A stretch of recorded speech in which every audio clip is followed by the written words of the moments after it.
그러니까 늘상 선생님이 얘기하지만 공부라고 하는 것은 내가 하기 나름이에요. 누가 대신 해줄 수 있는 것도 아니고 내가 얼마나 진심으로 하느냐, 내가 얼마나 한 문제라도 더 푸느냐, 내가 얼마나 하나라도 직접적으로 보느냐가 중요한 거지 누가 해주는 거, 답만 외우는 거 아무 소용이 없어요. 알겠습니까? 그 순간의 위기는 견딜 수 있을지 몰라도, 넘길 수 있을지 몰라도 결국 그게 자기 실력으로 쌓이는 거기 때문에 공부라고 하는 거는 솔직히 선생님 답지 다 줘도 상관 안 해요. 여러분들 뭐 문제집 하면 선생님 답지 안 준 적 있어요? 만들면 다 답지 그냥 선생님 줘버려요. 알겠습니까? 왜? 결국 공부는 자기 하기 나름이기 때문에. 그런데 이제 학생들 중에 그런 애들 있단 말이에요. 내가 하고 나서 당연히 맞는지 안 맞는지 확인하고자 하는 학생들도 많단 말이에요. 실제로 보면. 그렇기 때문에 답지를 주는 겁니다. 알겠죠? 근데 그걸 그냥 답만 뺏겨가지고 하는 거는 그것까지는 내가 신이 아니기 때문에 어떻게 할 수가 없어요. 알겠죠? 내가 신이면은 그것까지는 어떻게 해주겠는데 그거는 불가능한 일입니다. 알겠죠? 그렇기 때문에 결국은 내가 공부하는 거다. 남들이 대신 공부해줄 수 없다. 알겠습니까? 알겠죠? 별거 아닌 진리지만 이 진리를 제대로 아는 애들이 결국은 성공하는 거야. 사실 진리라고 하는 건 멀리 있잖아, 해답은. 너희들도 다 알고 있어. 다만 실천을 못할 뿐인 거죠. 알겠습니까? 자, 그런 거 염두를 두면서 자, 오늘은 자, 2024학년도 2023년이죠. 바로 9월 모의고사 분석, 독서 분석을 한번 해보도록 합시다. 준비됐습니까? 그죠? 자, 그러면 첫 번째 사회문화 지문 바로 데이터 소유권과 그 다음에 데이터 이동권 보도록 합시다. 자, 교통 이용 내역과 같은 기록은 개인의 데이터이며 그 개인이 바로 정보 주체이다라는 거죠. 즉 바로 뭐다? 개인 데이터라고 하는 것의 정보의 주체는 바로 누구다? 개인이 바로 그 정보의 주체다 라는 겁니다. 그죠? 즉 개인의 데이터는 결국 누구 소유? 개인의 소유라는 겁니다. 알겠습니까? 우리가 사실은 실제 생활에서는 이게 안 지켜지는 게 굉장히 많기는 하죠. 근데 실질적으로 일단 기본적인 개념 자체는 개인의 데이터는 그 개인이 그 소유주가 돼야 된다는 거죠. 알겠습니까? 자, 데이터는 물리적 형체가 없고 복제와 재사용이 수월하다. 자, 여기서 이제 이 데이터라고 하는 것은 어떤 특징이 있다? 물리적 형태가 없고 복제와 재사용이 굉장히 쉽다는 특징을 가진다는 겁니다. 알겠습니까? 자, 이 데이터가 대량으로 직접 처리되면 빅데이터가 되고 이것의 정보 처리자인 기업 등이 빅데이터 보유자이다. 자, 그런데 여기서 이제 다른 개념이 등장을 하죠. 빅데이터의 보유자라고 하는 사람은 사실 누구다?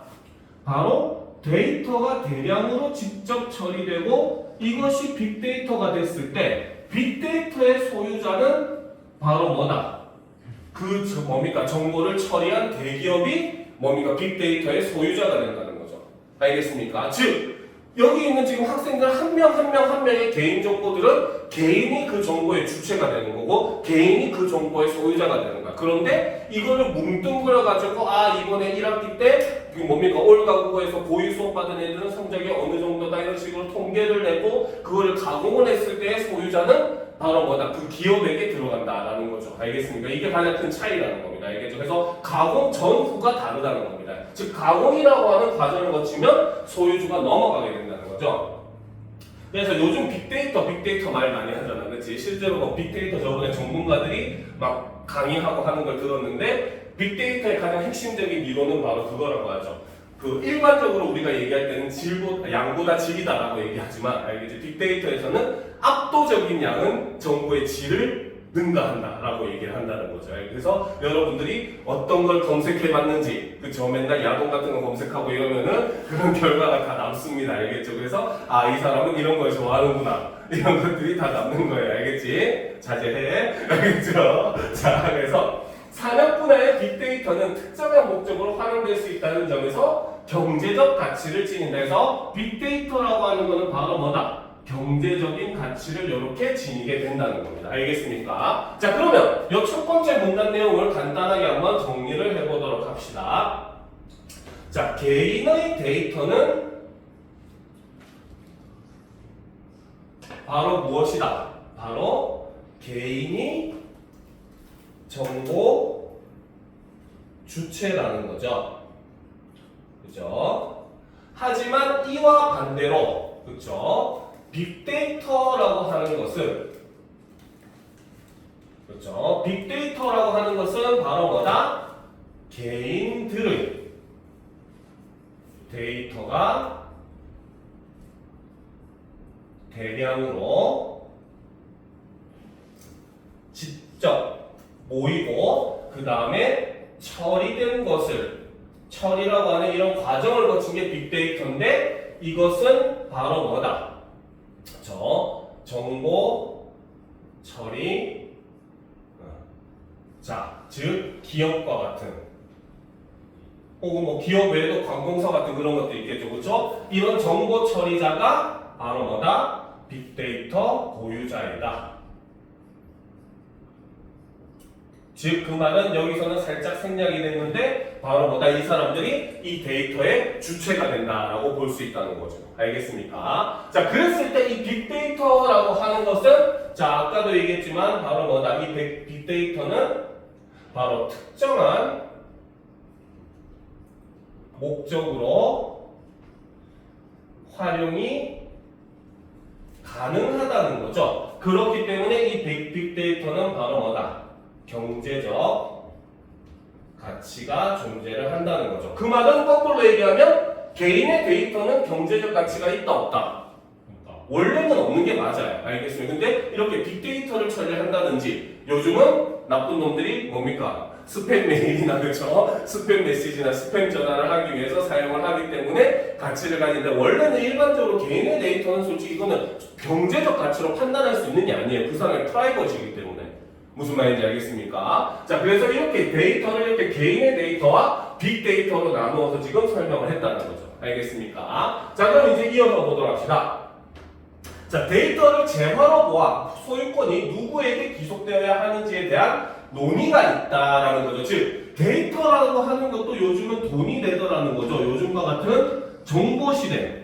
그렇죠? 정보화 시대에서는 이 데이터의 소유권이 누구에게 가야 하는가? 이것에 대해서 당연히 논란이 있을 수 있다는 겁니다. 알겠습니까? 자, 그 중에서 첫 번째 봅시다. 소유권의 주체를 빅데이터 보유자로 보는 견해와 정보 주체로 보는 견해가 있다라는 거죠. 자, 여기서 소유권의 주체를 누구로? 빅데이터 보유자로 보는 견해가 있고 반대로 정보 주체로 보는 견해. 이렇게 두 가지로 나눌 수가 있다는 거죠. 전자라고 하는 것은 바로 뭐다? 빅데이터 보유자, 즉 기업에게 소유권이 있다라고 보는 관점이 되겠죠. 그렇죠? 그래서 이 전자의 경우는 어때? 전자는 빅데이터 보유자에게 소유권을 부여하면 빅데이터의 생성 및 유통이 쉬워져 데이터 관련 사업이 활성화된다. 이렇게 주장을 한다는 거죠. 알겠습니까? 반대로 후자는 개인에게 정보의 소유권이 있다라고 보는 사람은 주체는 개인으로서 빅데이터 보유자에게 부가 집중되는 것은 부당하기 때문에 정보 주체에게도 대가가 주어져야 한다라고 보는 게 요 후자의 견해가 된다는 거죠. 알겠죠? 그러면 여러분들이 이런 식으로 나눠서 표시를 해놓으면 한눈에 구분하기도 쉬워진다는 거예요. 요즘 계속 이렇게 섞어서 표현하는 경우들이 굉장히 많은데 이럴 때일수록 이렇게 따로따로 분리해서 여러분들이 표시하는 습관을 들이는 게 굉장히 중요한 거예요. 알겠습니까? 자, 그러면 여기서 이제 또 내용을 한번 정리해 보도록 합시다. 알겠죠? 자, 바로 데이터 소유권에 대한 견해를 보게 되면은 자, 첫 번째 견해는 바로 무엇이다? 바로 빅데이터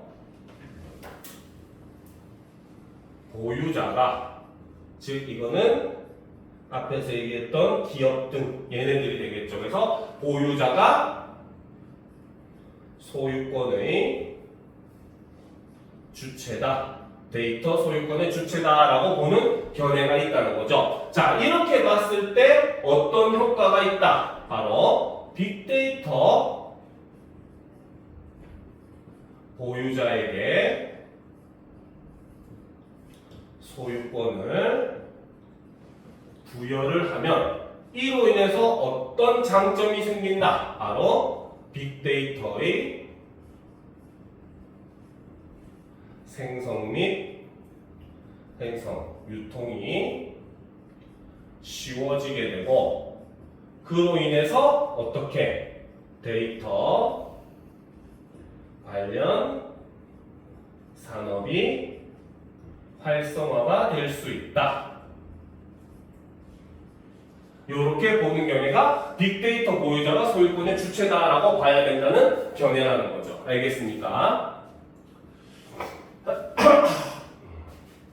자, 그리고 이제 이와 반대되는 두 번째 개념이 바로 뭐다? 바로 뭡니까? 정보 주체.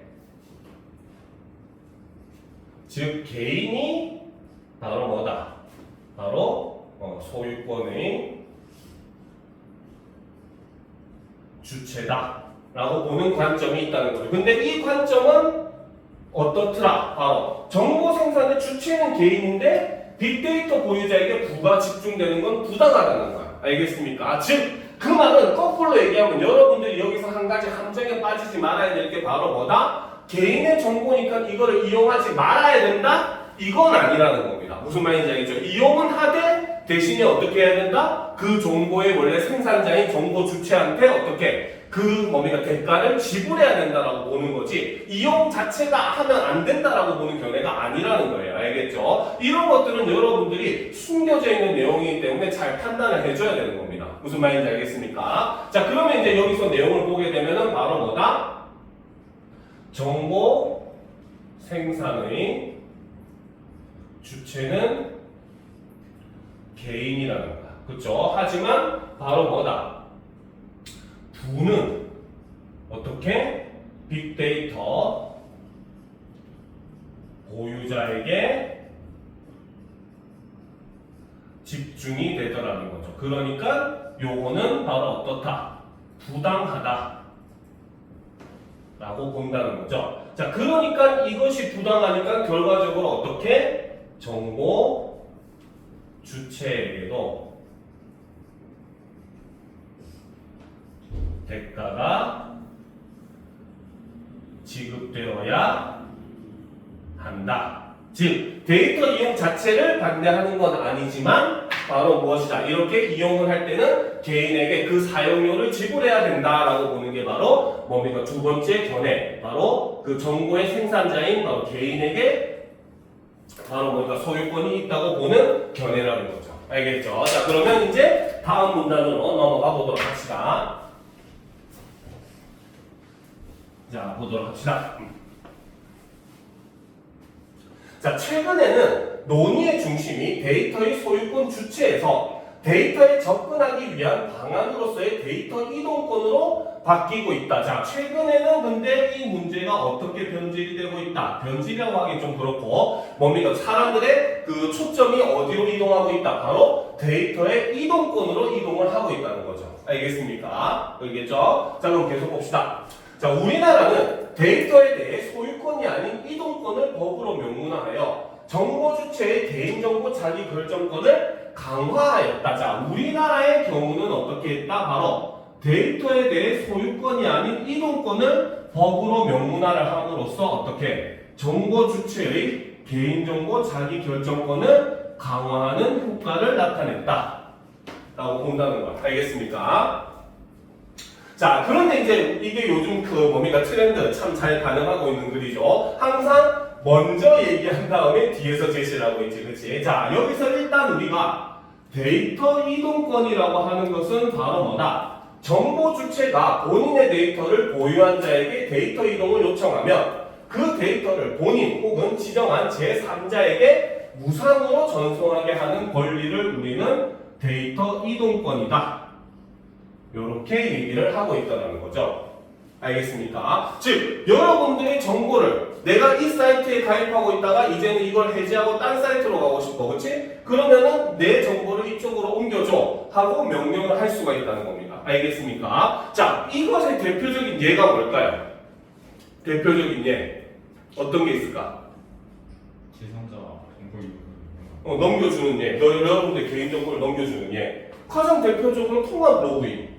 그렇죠. 여러분들이 네이버에 로그인만 한번 해놓으면 내 정보를 다 입력해놓으면은 다른 사이트에 가입할 때 따로 가입 절차 필요 없이 네이버의 정보를 그냥 뭡니까? 네이버를 통해서 뭐 로그인, 카카오톡을 통해서 로그인 이런 거 있잖아요. 그렇죠. 이런 것들은 바로 뭡니까? 사실은 내가 복잡하게 다시 또 내 정보를 개인 정보를 작성할 필요 없이 네이버라고 하는 사업자에게 얘네들한테 내 정보를 넘겨줘 하고 명령을 해주는 거란 말이야. 알겠죠? 그러면 여러분들의 네이버에게 저장되어 있는 정보가 뭡니까? 이 다른 사업자한테 넘어와서 그 사이트를 여러분들이 원활하게 이용할 수 있도록 만들어준다는 거죠. 알겠죠? 이런 것들이 어떻게 보면 가장 대표적인 데이터 이동권의 모습이라고 볼 수 있는 겁니다. 항상 그럴 때 보면은 바로 로그인 되는 게 아니라 로그인 했을 때 여러분들이 동의하는 사항이 나오잖아. 그렇지? 이게 바로 뭐겠어? 내 데이터를 이동하겠다는 것에 대한 일종의 뭡니까? 동의사항이 된다는 거죠. 무슨 말인지 알겠죠?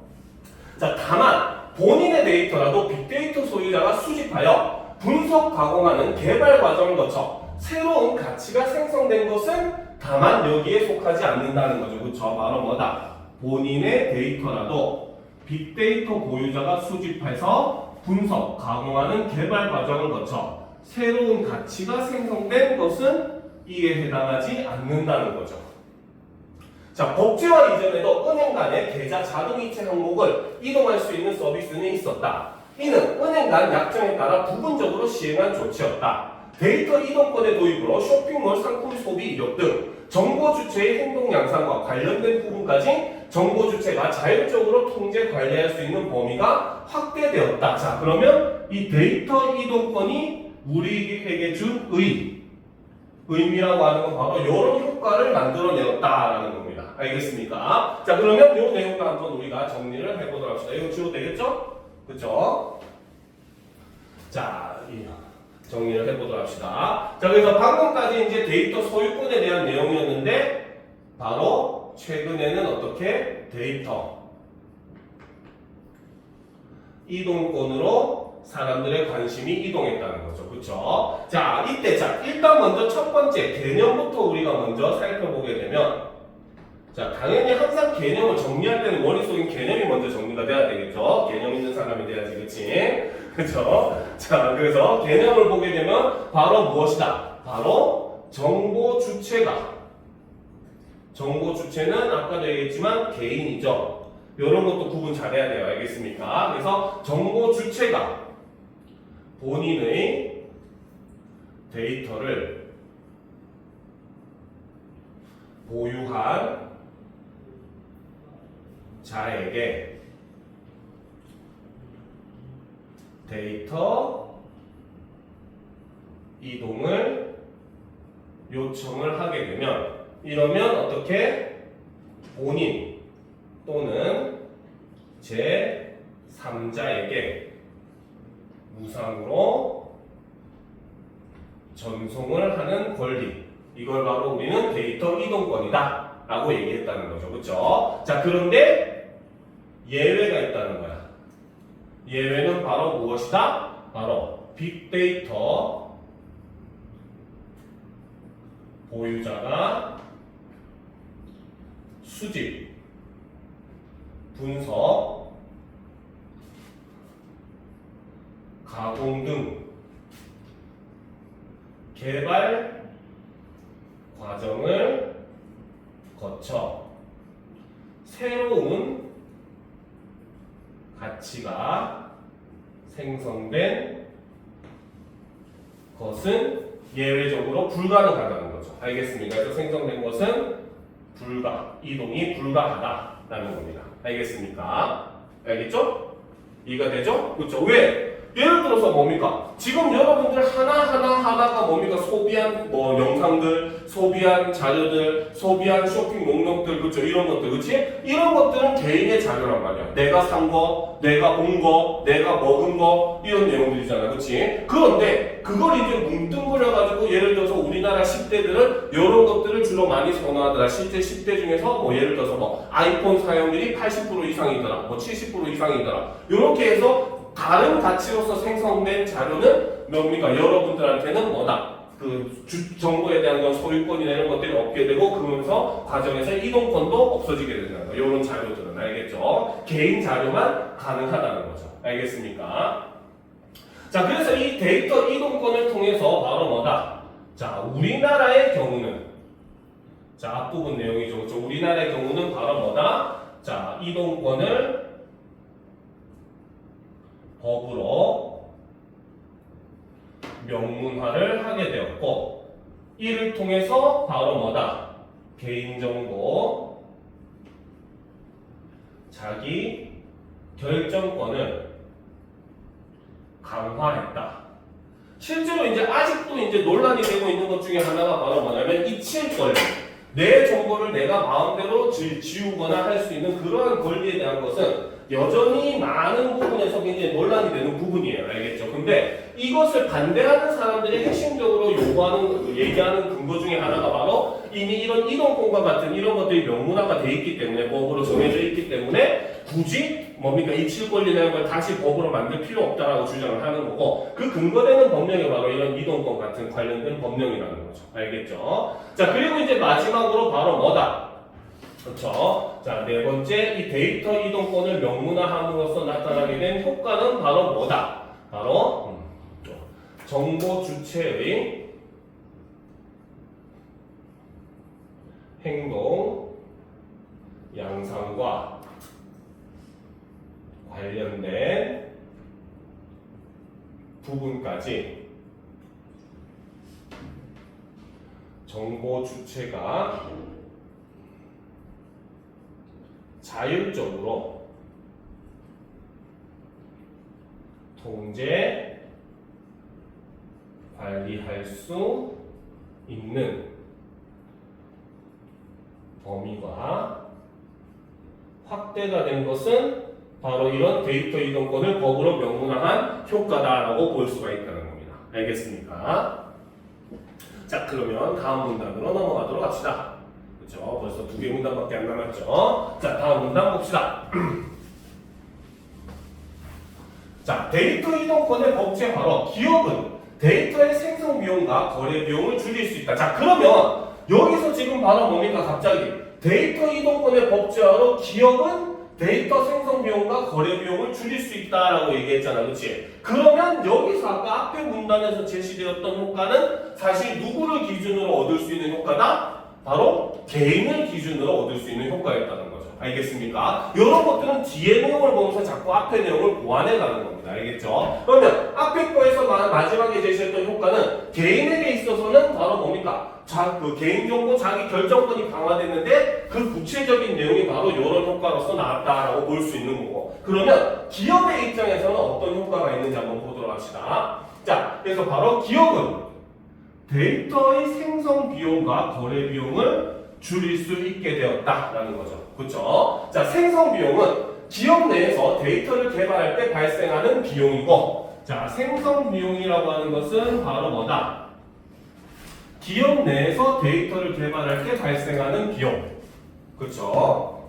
자, 그래서 실제로 우리가 예를 들어서 이런 경우가 많아. 뭐 요즘 휴대폰이 발달되니까 휴대폰에 그런 문자 많이 나오잖아. 설문조사 참여해 주시면은 커피 쿠폰 수강비나 뭐 이런 것들, 그치? 이런 것들도 다 돈이 들어가는 거야. 물론 알겠죠? 근데 그 외에도 여러분들이 그냥 무상으로 입력하더라도 그것을 결국 또 직접 하고 처리하고 하는 데는 뭐 서버 비용부터 시작해서 프로그램 비용 혹은 그 관리하는 인력들 여러 가지 비용들이 기업 입장에서는 발생을 할 수밖에 없다는 거죠. 알겠죠? 자, 그런데 기업이 스스로 데이터를 수집할 때보다는 당연히 전송받은 데이터를 복제 및 재사용하게 되면 그 비용이 절감이 되게 된다는 거죠. 알겠습니까? 그래서 바로 뭐다? 기업이 스스로 수집할 때보다 전송받은 데이터를 복제 및 재사용하게 되면은 비용이 절감이 되게 된다. 자, 그래서 이 거래 비용을 줄일 수 있다. 생성 비용과 거래 비용을 줄일 수 있는 이유를 이제 설명을 하는 거죠. 자, 그런데 여기서 또 거래 비용이라고 하는 거는 뭐다? 바로 경제 주체 간 거래 시 발생하는 비용이다. 그렇죠? 자, 그래서 계약 체결이나 분쟁 해결 등의 과정에서 이러한 뭡니까? 거래 비용이 발생을 한다는 거죠. 그죠? 자, 이렇게 보면 되겠죠. 자, 그런데 데이터 이동권의 법제화로 정보 주체가 지정하여 데이터를 전송받게 된 기업은 정보 주체의 데이터를 보유했던 기업으로부터 데이터를 받으면 비용을 절감할 수 있다. 즉, 바로 뭡니까? 이전에 만약에 다른 기업한테서 내가 데이터를 받아오려면 그 기업한테 데이터 값을 지불해서 사와야 되었었던 거야. 알겠습니까? 그런데 아까 쓰인 선생님이 얘기한 것처럼 여러분들이 다른 사이트 가입할 때 네이버로 로그인 뭐 이런 식으로 해버리면 네이버가 가지고 있는 자료를 무조건적으로 무상으로 그 기업한테 전송을 해줄 수밖에 없어. 왜? 내가 내 그 정보를 가지고 그렇게 하겠다고 여러분들 주체가 결정을 한 거니까. 알겠죠? 그러면 기업의 입장에서는 어떻게? 어느 정도 가공되어 있을 거 아니야. 네이버 안에서도. 그치? 그 가공된 정보를 어떻게? 공짜로 받을 수가 있으니까 거래할 때 비용이 들어가지 않는다는 거야. 훨씬 줄어든다는 거야. 물론 그 과정도 뭐 그걸 또 받아와서 처리하는 사람도 있고 하니까 어쨌든 비용이 안 들어가는 건 아니지만 거래해가지고 직접적으로 내가 돈을 줘야 돼, 거래 비용을 줘야 되는 그런 것들은 뭡니까? 없앨 수가 있다. 그래서 비용을 감소시킬 수가 있다는 거죠. 알겠습니까? 자, 그래서 이에 따라 기업 간 공유나 유통이 촉진되고 관련 산업이 활성화가 되는 그러한 효과도 볼 수가 있더라는 거죠. 알겠죠? 자, 그러면 요거 좀 지워도 되겠죠? 자, 그래서 데이터 이동권에서 자, 효과는 아까 앞에서 이제 이게 개인의 효과라고 얘기했어. 그치? 자, 그러면 다섯 번째. 바로 기업에 대한 효과를 살펴보면 그쵸? 자, 핵심적으로 바로 뭐다? 생성 비용과 거래 비용을 감소하는 효과가 있다는 거죠. 자, 여기서 첫 번째 생성 비용이라고 하는 것은 바로 무엇이다? 바로 데이터를 개발할 때 발생을 하는 비용이라는 거죠. 자, 그렇기 때문에 이 경우는 바로 뭐다? 전송받은 데이터를 복제, 재사용 시 절감이 되게 된다. 자, 그리고 두 번째 거래 비용은 그렇죠. 바로 뭐다?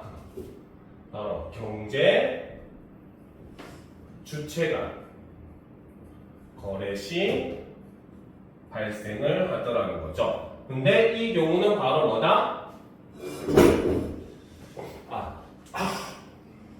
발생을 하는데 이 경우는 그렇죠. 계약 체결이나 그렇죠.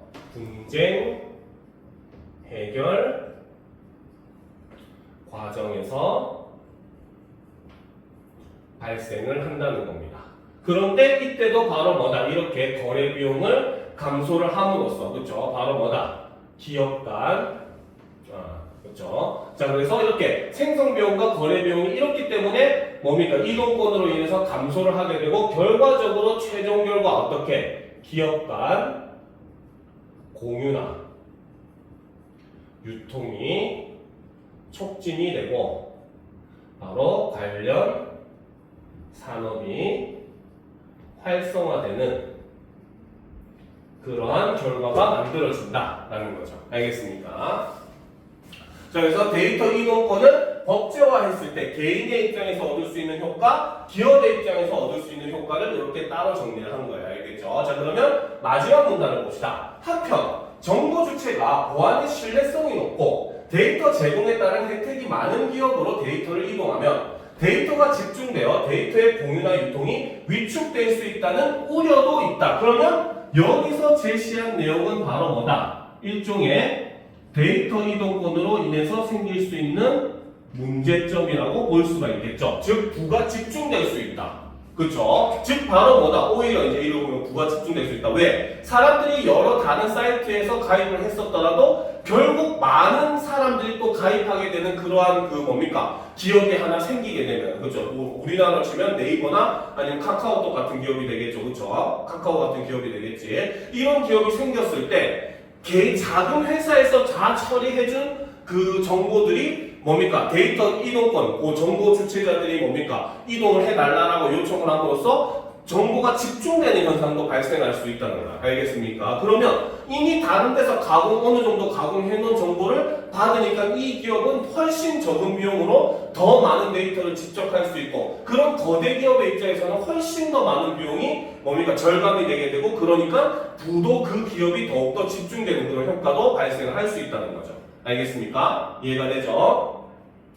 그래서 데이터 보유량이 적은 신규 기업은 기존 기업과 거래를 통해 데이터를 수집하는 것이 데이터 생성 비용 절감에도 효율적이다. 그런데 데이터가 집중된 기존 기업이 직접 처리된 데이터를 공유하려 하지 않으면 신규 기업의 시장 진입이 어려워져 독점화가 강화될 수가 있다. 그래서 오히려 뭡니까? 이런 과정에서 부가 집중됐을 때 그것을 또 이동을 제대로 못하게 해버리면 얘네들이 자기네들 빅데이터다 해서 못 이동하게 되면은 오히려 신규 기업이 시장 진입하는데 방해를 할 수 있다라고 하는 그런 문제점이 마지막에 제시가 되면서 글을 마무리하고 있다는 거죠. 그러면 이 글의 구조는 바로 뭐다? 기본적으로 데이터에 대한 그 뭡니까? 정보 주체 간의 그런 설명, 그리고 데이터 이동권에 대한 설명, 소유권에 대한 설명, 이동권에 대한 설명, 그리고 그에 대한 효과를 제시한 후에 마지막으로 이로 인한 문제점에 대해서도 제시를 하면서 글을 마무리를 하고 있다라고 볼 수 있다는 거죠.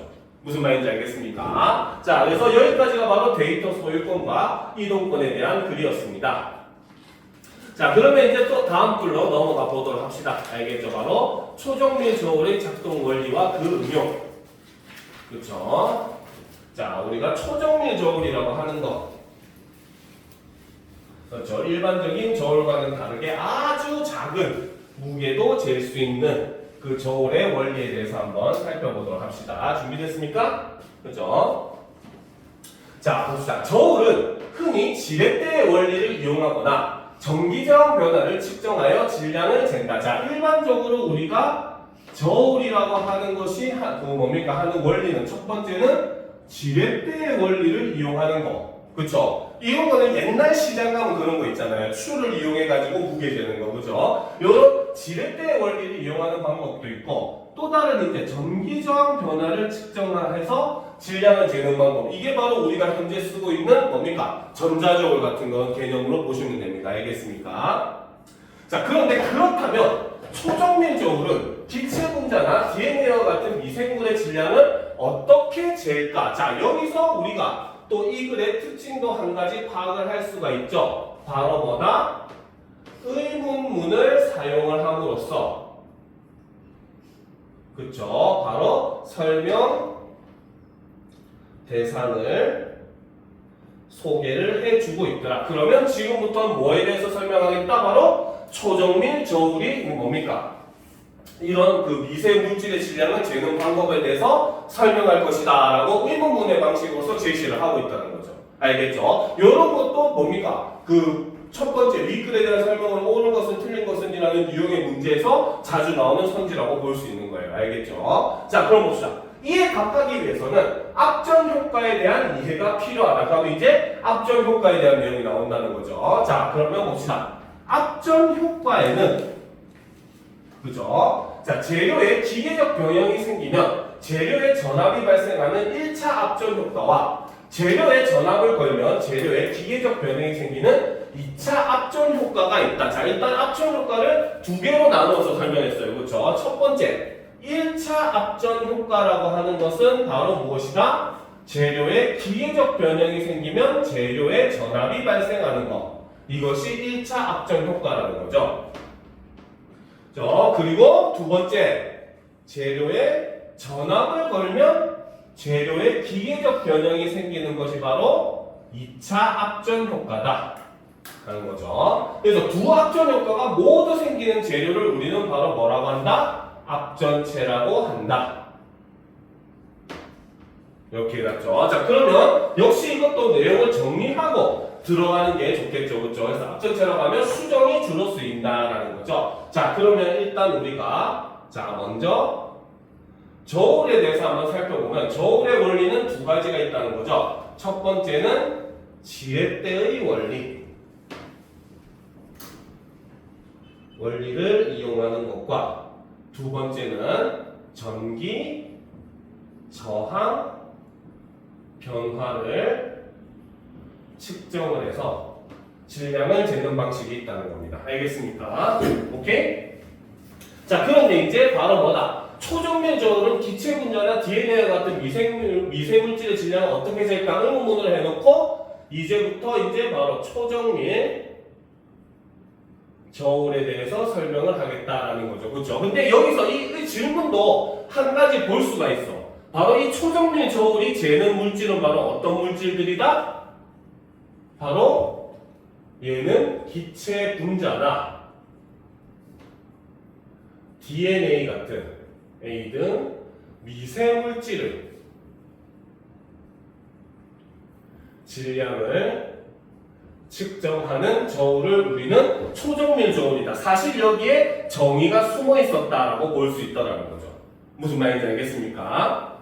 자, 그런데 이 초정밀 저울을 이해하기 위해서는 먼저 첫 번째로 압전 효과에 대해서 우리가 알아야 된다 라고 얘기했죠. 그럼 정리할 때도 먼저 압전 효과에 대한 내용이 나와야 되겠죠. 그렇죠? 자, 이랬을 때 이제 이 압전 효과는 두 가지로 다시 또 나눌 수가 있는데 첫 번째는 바로 1차 압전 효과는 바로 어떻다? 재료에 기계적 변형이 생기면 재료의 전압이 발생을 한다는 거죠. 그래서 재료에 기계적 변형이 발생을 하게 되면 이로 인해서 어떤 효과가 생긴다? 바로 그렇죠. 재료의 전압이 발생을 한다는 거죠. 자, 반면에 2차 압전 효과는 바로 무엇이다? 오히려 거꾸로 바로 뭐다? 재료의 전압을 걸면, 즉 주입을 하면, 그쵸? 어떻게? 재료의 기계적 변형이 발생을 한다. 이렇게 본다는 거죠. 이해가 됩니까? 그쵸? 쉽게 말하면 어떤 물질을 꼭 뭡니까? 짜그러뜨려 버리면 이때 전기가 발생하면은 1차 압전 효과. 알겠죠? 그 다음에 반대로 어떤 물질의 전압을 찌리릭하고 집어넣으면 모양이 꾸직하고 변해버리면 이거는 2차 압전 효과라고 본다는 거죠. 알겠죠? 자, 그런데 여기서 이제 바로 뭐다? 압전체라고 하는 것은 바로 뭐다? 바로 1, 2차 압전 효과가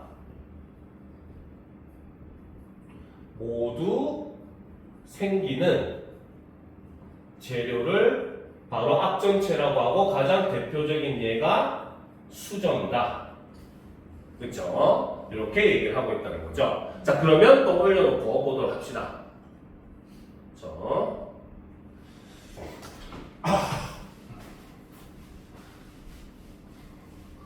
자, 그러면 봅시다.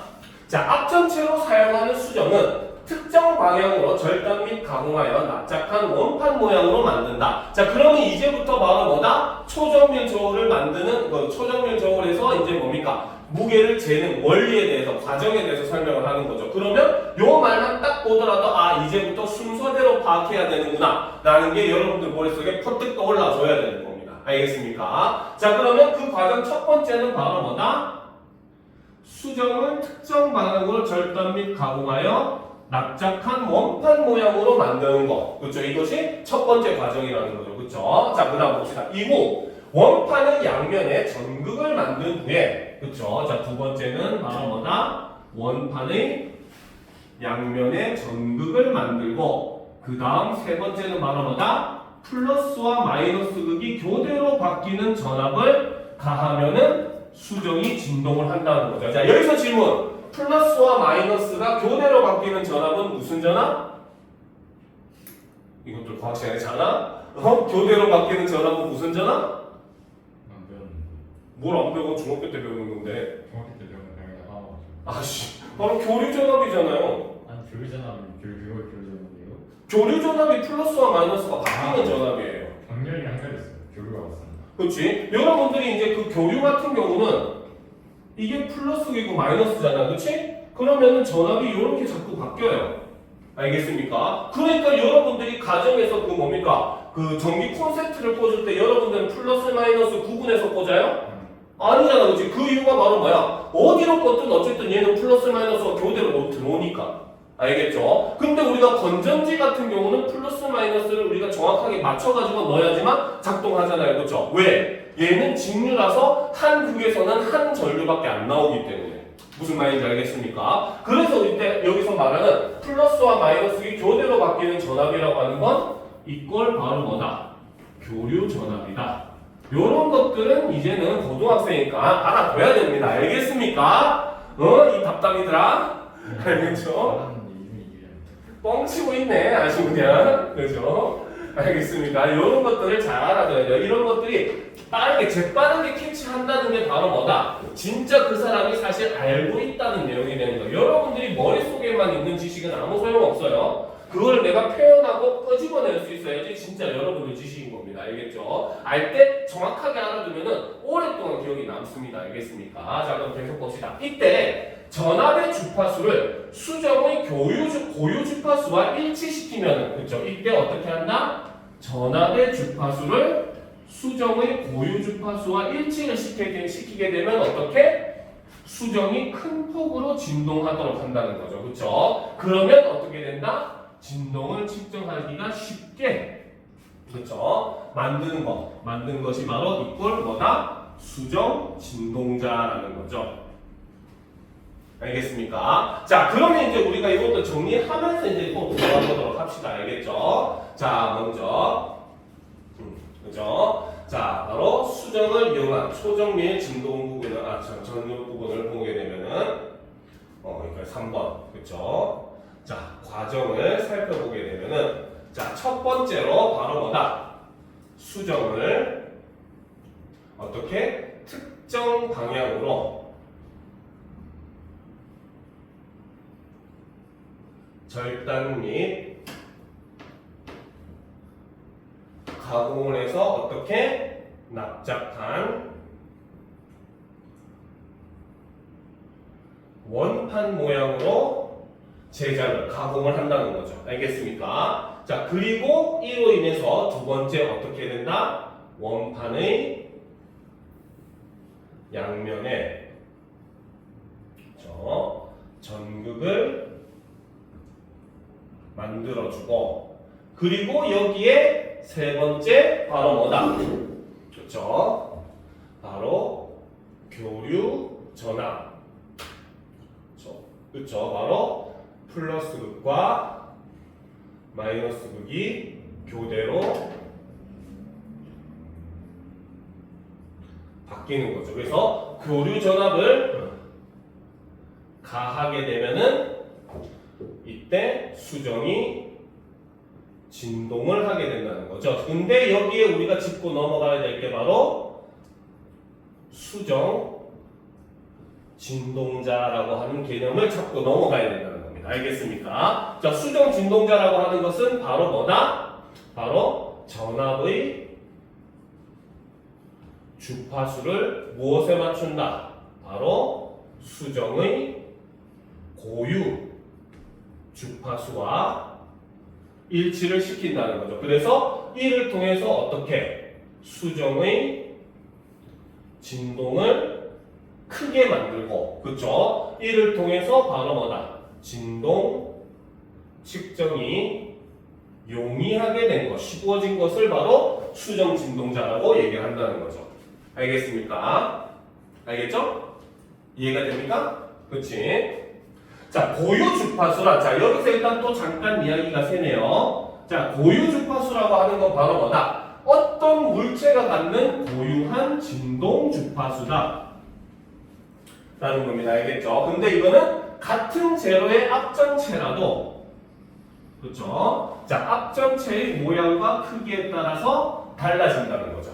알겠습니까? 자, 즉 쉽게 얘기하면 바로 뭡니까? 여러분들 고유 주파수는 왜 간혹 가다가 영화 같은 데 보면 이런 거 나오잖아. 어떤 초능력자라든지 이런 사람들이 아 하고 소리 지르면 어때? 컵이 갑자기 드르르르 떨리다가 팡 하고 깨져버리잖아. 그렇지? 그 깨지는 순간에 그때가 바로 고유 주파수와 일치를 한 거예요. 그만큼 원래는 우리가 아라고 하면은 유리가 살짝 진동을 하는데 이 주파수가 이 물체가 갖고 있는 고유 주파수랑 일치하게 되면 진동이 어마어마하게 커집니다.